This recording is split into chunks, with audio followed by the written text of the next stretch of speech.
유다의 남은 자들아, 여호와께서 너희를 두고 하신 말씀에 너희는 애굽으로 가지 말라 하셨고 나도 오늘 너희에게 경고한 것을 너희는 분명히 알라. 새벽 이슬 같은 생명의 기도자 여러분, 하늘의 양식을 통하여 매일 새로움을, 하늘의 지혜 분별을 통하여 풍성히 누릴 수 있기를 바랍니다. 오늘 우리가 읽어갈 하나님의 말씀은 예레미야 42장 15절에서 22절까지의 말씀으로서 이스라엘 백성의 마지막 멸망, 그 예루살렘의 함락을 통하여 슬프지만 이제 남겨진 사람들이 다시 애굽으로 돌아가는 겁니다. 이스라엘 백성을 하나님께서 애국 종살이에서 건져내사 약속의 땅을 주셨지만 그 믿음으로 출발될 때부터 그들은 어려움을 만나면 애굽으로 돌아갈 것에 대한 마치 스프링처럼 하나님이 잡아당겨도 끊어지지 않는 죄의 번성, 역사가 흘러 1000년이 넘도록 결국 이스라엘 백성들은 이 무지한 애굽으로 돌아가는 슬픈 역사의 결론을 지켜보는 마음 쓸쓸합니다. 사람이 변화될 수 있을까? 그래서 우리가 새 언약의 말씀을 절절히 생각하게 되고 예수님 안에서 오늘 우리의 이런 과거 역사의 본문은 주님의 십자가를 통하여 우리에게 부어진 새 언약의 실제, 우리 마음에 늘 살아있는 그 말씀 앞에 늘 깨어 일어나서 믿음의 경성, 진정한 참회와 죄를 미워함과 성결을 향하여 나아가서는 거룩의 열심이 우리에게 요청되고 있음을 지켜보게 됩니다. 이 남겨진 요한 안에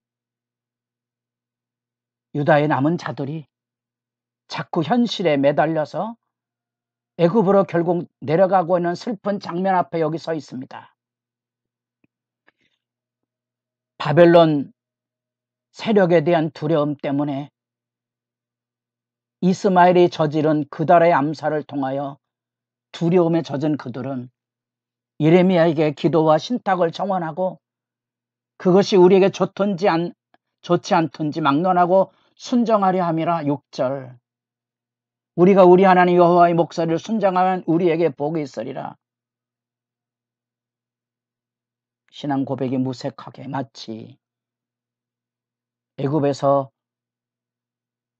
놀라운 하나님의 구원의 영광, 홍해가 갈라지는 강변 속에 강변을 건너서 춤추고 노래하던 구원의 감격이 3일길이 못되어 불평하고 원망하기 시작했던 인간이 가지고 있는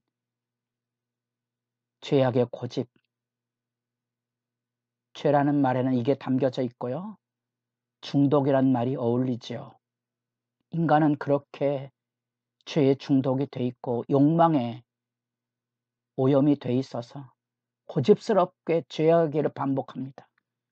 주님의 십자가 없이는 예레미야가 바라본 새 언약이 아니고는 그 마음에 하나님의 말씀이 담겨져서 양심을 깨우지 않으면 인간은 어리석은 존재가 된다는 것입니다. 어제 살펴본 11절, 여호와의 말씀이니라. 너희는 너희가 두려워하는 바벨론의 왕을 겁내지 말라. 내가 너희와 함께 있어 너희를 구원하며 그의 손에서 너희를 건지리니 두려워하지 말라. 귀담아 듣지 않는 거죠. 슬픈 역사의 이야기고 어쩌면 우리가 절규하듯이 만나는 인간의 무지한 어리석음, 때로는 그래서 비하적인 용어이지만 짐승보다 나은 게 있을까? 우리가 주님의 몸된 교회라고 말하고 얼마나 많은 사람들이 거룩한 기도를 하고 살지만 교회당이 세상보다 못한 막장 드라마를 쓸 때 느끼고 있는 절규가 거기 있는 거지요. 15절, 너희 유다의 남은 자여, 이제 여호와의 말씀을 들으라. 여호와의 말씀을 들으라. 그리고 분명히 알아라. 분명히 알아야 되는 거지요. 그들 생각에 이미 예레미야에 오기 전부터 그들은 베들레헴 근처에 있는 기롯 기맘에 머물렀는데 41장 17절 애굽으로 가려고 하는 마음 꿍꿍이가 있었던 거죠. 애굽을 안전한 지대라고 생각하고 도피하려고 했던 겁니다. 거기 가면 안전할까요? 예레미야는 말합니다. 거기 가지 말아라. 마치 바벨론의 포로로 끌려간 사람들에게 편지하여 거기 집 짓고 텃밭을 일구며 잘 살아라. 눈물의 70년이 지나면 돌아올 날 있을 거다처럼 여기 지금 애굽에 남아있는 사람들에게 동일한 말씀을 하고 있는 겁니다. 애굽으로 도피해 가지 말아라. 거기 간다고 해서 안전한 게 아니다. 15절 하반절 너희가 만일 애굽에 들어가서 거기에 살기로 고집하면 참 슬프죠.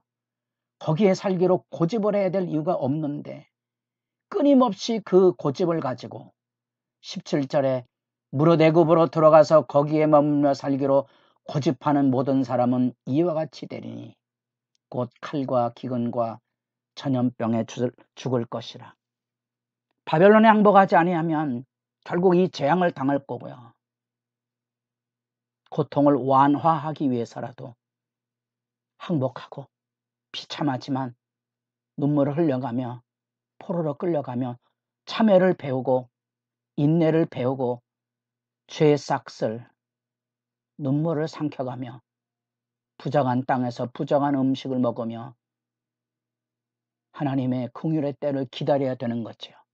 그것은 이 지금 유다의 남은 자들에게도 동일한 겁니다. 애굽에 간다고 해서 거기까지 하나님의 심판이 미치지 않으리라고 생각하는가?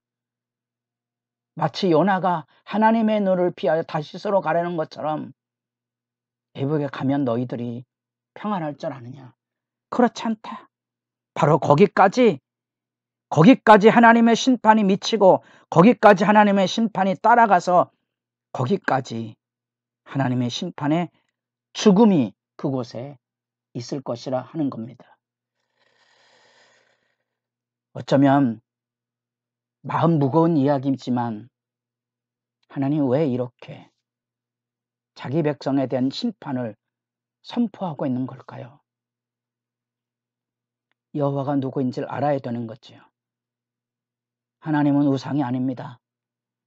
사람이 빚은 돌과 나무로 지은 존재가 아닙니다. 귀도 없고 눈도 없는 무능한 존재가 아닙니다. 다 보고 듣고 아십니다. 그들의 죄악, 그들이 가지고 있는 오만함, 그들의 마음의 생각까지 다 알고 계시죠. 하나님을 속일 수는 없는 겁니다. 그렇다면 하나님의 율례의 규례를 어기고 하나님의 심판을 겪어야 된다는 이 예레미야의 외침은 인간이 가지고 있는 야욕 때문에 거절돼서 마침내 여기 나라가 망하고 자기들은 근근히 살아남은 존재들이잖아요. 이제 더 무슨 평안을 바라고 더 무슨 영화를 누리겠다고 애국에까지 도망갑니까? 치셨지만 싸매시는 하나님을 기다려야 하고 바벨론 포로길이 하나님의 때를 상징하는 70년이 있지 않습니까? 기다려야 되죠. 그럼에도 불구하고 그들은 끊임없이 하나님과 하나님 백성과 맺은 언약 그대로 출애굽기 28장에 나타난 주의 율례와 규례를 어기면 이 불순종의 덫에 걸릴 텐데 칼과 기근과 전염병 그 재앙에 떨어지게 될 것이라는 겁니다. 예레미야가 다시 호소합니다. 20절에 우리를 위하여 우리 하나님 여호와께 기도하고 우리 하나님 여호와께서 말씀하신 대로 우리에게 전하라. 우리가 그대로 행하리라 하여 너희 마음을 속였느니라. 그때는 내게 와서 하나님의 말씀을 듣고자 하지 않았습니까? 왜 마음을 속이고 하나님의 말씀을 듣지 않고 있습니까? 그 하나님 앞에서의 안타까운 호소가 들려지게 됩니다. 22절 그런즉 분명히 아십시오. 바로 지금 너희가 가서 머물려고 하는 곳에서 칼과 기근과 전염병에 죽을 줄 분명히 알지니라. 그곳에 도피한다고 그곳에 평안이 있는 게 아닙니다. 어쩌면 하나님의 눈을 피하여 도망할 곳이 어디 있겠습니까? 많은 역사 속에서 반복되는 불신앙. 우리가 예레미야의 말씀을, 이 심판의 말씀을 읽으며 그리스도 안에 있는 우리들이 마치 예수님이 하신 말씀처럼 내 눈이 범죄하거든 빼어버리라. 왜 예수님이 그 말씀하셨을까요? 우리도 여전히 죄악과의 싸움이 있습니다. 철저하게 정결 싸움을 하셔야 하고요. 별 수 없습니다. 쓰러지고 넘어져도 매일 생명을 건 생사간의 믿음의 싸움을 하셔야 됩니다. 뿐 아니라 처처 곳곳에 이 죽음의 망령, 질병과 분쟁과 다툼, 기근, 심지어 전쟁이 몰려올 수도 있습니다. 싸워 가셔야 됩니다. 싸워 가셔야 하고요. 인간적으로 술수를 부리고 어려움을 피하려고 그러지 마십시오. 그리스도인은 고통과 아픔을 짊어지고 믿음의 승리를 여는 자들입니다. 잊지 마십시오.